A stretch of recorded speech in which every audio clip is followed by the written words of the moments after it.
Hi everyone, today's January 2nd, 2023, and I read Psalm chapters 46 to 50.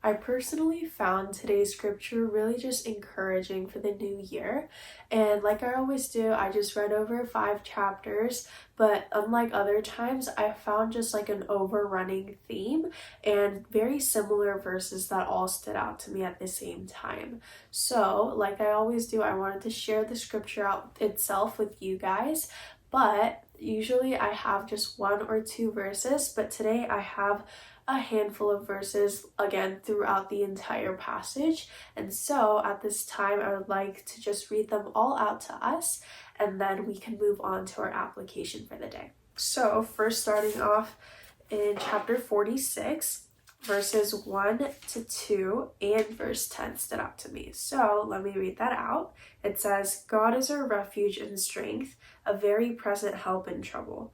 Therefore, we will not fear though the earth gives way. Be still and know that I am God. I will be exalted among nations. I will be exalted in the earth.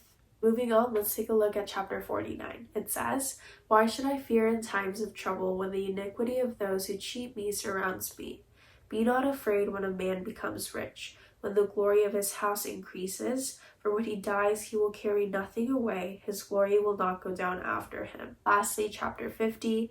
And call upon me in the day of trouble. I will deliver you, and you shall glorify me. As we all know, the new year has officially begun, but the truth is, no matter how much we're excited for it, or how much we've prepared, or how much we think we're prepared, we have absolutely no clue of what God has in store for us. This might be the best year you've ever had in your life, or it might honestly be the worst, and we might go through a lot when it comes to just life in general. We honestly might face a lot of injustices and a lot of unfair moments this upcoming year, and this chapter 49 and verses 16 to 17 just gives us a perfect example of this. People around us may get rich, and that doesn't just mean money financially wise, but their lives can honestly seem a lot better than us, and when we're going through tough times, non-believers or believers, their lives may seem a lot better off. But in those moments, we shouldn't, first of all, be jealous, but second of all, be afraid and think, what if my life can never get better from here on out?